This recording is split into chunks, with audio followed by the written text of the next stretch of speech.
We're here to mark that day in history when the Allied armies joined in battle to reclaim this continent to liberty. For 4 long years, much of Europe had been under a terrible shadow. Free nations had fallen. Jews cried out in the camps. Millions cried out for liberation. Europe was enslaved, and the world prayed for its rescue. Here in Normandy, the rescue began. Here, the Allies stood and fought against tyranny in a giant undertaking unparalleled in human history. We stand on a lonely, windswept point on the northern shore of France. The air is soft, but 40 years ago at this moment, the air was dense with smoke and the cries of men, and the air was filled with the crack of rifle fire and the roar of cannon. At dawn on the morning of the 6th of June, 1944, 225 Rangers jumped off the British landing craft and ran to the bottom of these cliffs. Their mission was one of the most difficult and daring of the invasion: to climb these sheer and desolate cliffs and take out the enemy guns. The Allies had been told that some of the mightiest of these guns were here, and they would be trained on the beaches to stop the Allied advance. The Rangers looked up and saw the enemy soldiers at the edge of the cliffs shooting down at them with machine guns and throwing grenades, and the American Rangers began to climb. They shot rope ladders over the face of these cliffs and began to pull themselves up. When one Ranger fell, another would take his place. When one rope was cut, a Ranger would grab another and begin his climb again. They climbed, shot back, and held their footing. Soon, one by one, the Rangers pulled themselves over the top, and in seizing the firm land at the top of these cliffs, they began to seize back the continent of Europe. 225 came here. After 2 days of fighting, only 90 could still bear arms. And behind me is a memorial that symbolizes the Ranger daggers that were thrust into the top of these cliffs. And before me are the men who put them there. These are the boys of Pointe du Hoc.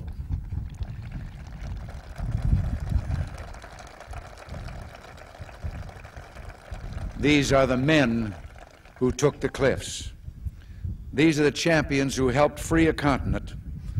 And these are the heroes who helped end a war. Gentlemen, I look at you and I think of the words of Stephen Spender's poem. You were men who in your, quote, lives fought for life and left the vivid air signed with your honor. I think I know what you may be thinking right now, thinking we were just part of a bigger effort. Everyone was brave that day. Well, everyone was.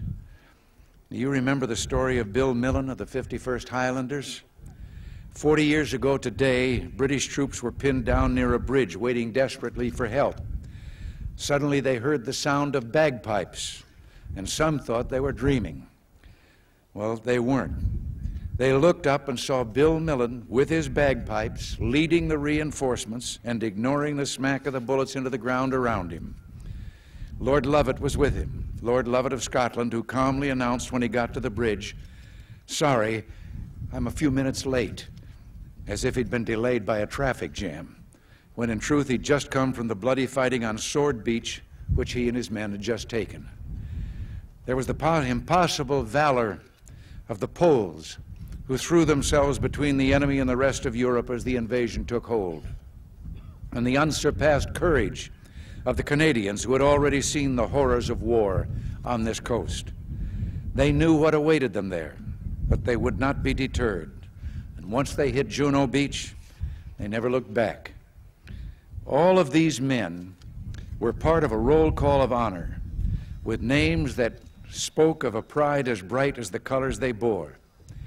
The Royal Winnipeg Rifles, Poland's 24th Lancers, the Royal Scots Fusiliers, the Screaming Eagles, the Yeomen of England's armored divisions, the forces of Free France, the Coast Guard's Matchbox Fleet, and you, the American Rangers. 40 summers have passed since the battle that you fought here. You were young the day you took these cliffs. Some of you were hardly more than boys with the deepest joys of life before you. Yet you risked everything here. Why? Why did you do it? Well, what impelled you to put aside the instinct for self-preservation and risk your lives to take these cliffs? What inspired all the men of the armies that met here? We look at you and somehow we know the answer. It was faith and belief. It was loyalty and love. The men of Normandy had faith that what they were doing was right, faith that they fought for all humanity, faith that a just God would grant them mercy on this beachhead or on the next.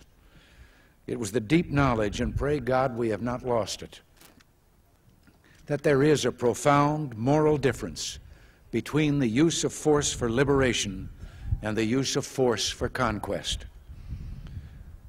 You were here to liberate, not to conquer, and so you and those others did not doubt your cause, and you were right not to doubt. You all knew that some things are worth dying for. One's country is worth dying for, and democracy is worth dying for because it's the most deeply honorable form of government ever devised by man.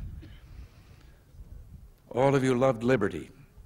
All of you were willing to fight tyranny, and you knew the people of your countries were behind you. The Americans who fought here that morning knew word of the invasion was spreading through the darkness back home. They fought or felt in their hearts, though they couldn't know in fact, that in Georgia they were filling the churches at 4 a.m. In Kansas they were kneeling on their porches and praying. And in Philadelphia they were ringing the Liberty Bell. Something else helped the men of D-Day. Their rock-hard belief that Providence would have a great hand in the events that would unfold here, that God was an ally in this great cause. And so the night before the invasion, when Colonel Wolverton asked his parachute troops to kneel with him in prayer, he told them, "Do not bow your heads, but look up so you can see God and ask his blessing in what we are about to do."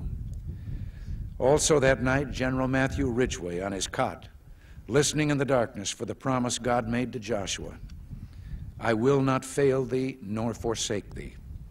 These are the things that impelled them. These are the things that shaped the unity of the Allies. When the war was over, there were lives to be rebuilt and governments to be returned to the people. There were nations to be reborn. Above all, there was a new peace to be assured.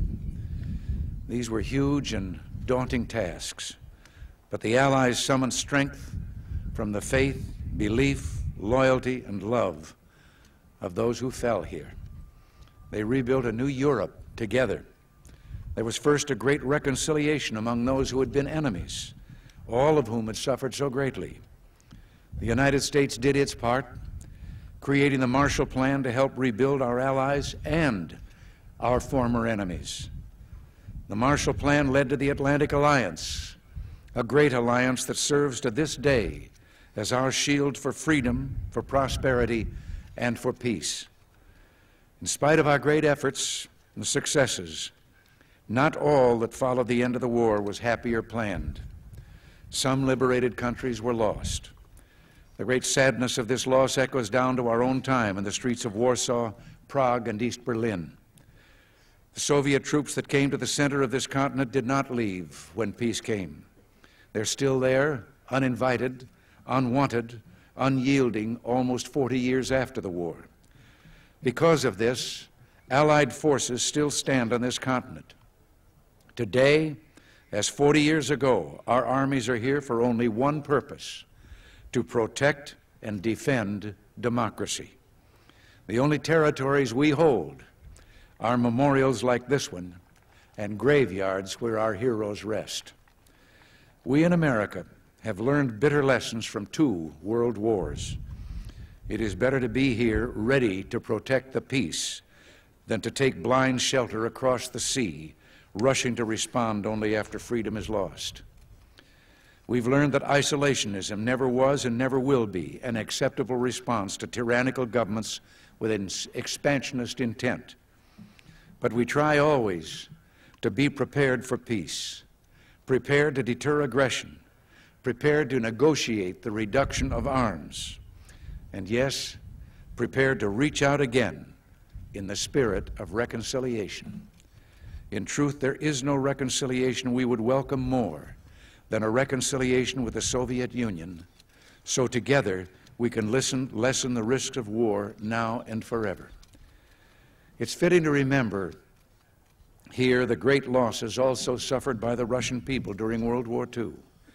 20 million perished, a terrible price that testifies to all the world the necessity of ending war. I tell you from my heart that we in the United States do not want war. We want to wipe from the face of the earth the terrible weapons that man now has in his hands. And I tell you, we are ready to seize that beachhead. We look for some sign from the Soviet Union that they are willing to move forward, that they share our desire and love for peace, and that they will give up the ways of conquest. There must be a changing there that will allow us to turn our hope into action. We will pray forever that someday that changing will come. But for now, particularly today, it is good and fitting to renew our commitment to each other, to our freedom, and to the alliance that protects it. We're bound today by what bound us 40 years ago, the same loyalties, traditions, and beliefs. We're bound by reality. The strength of America's allies is vital to the United States, and the American security guarantee is essential to the continued freedom of Europe's democracies. We were with you then, we're with you now. Your hopes are our hopes, and your destiny is our destiny. Here in this place, where the West held together, let us make a vow to our dead. Let us show them by our actions that we understand what they died for. Let our actions say to them the words for which Matthew Ridgway listened: I will not fail thee nor forsake thee. Strengthened by their courage, heartened by their value, and borne by their memory, let us continue to stand for the ideals for which they lived and died. Thank you very much, and God bless you all.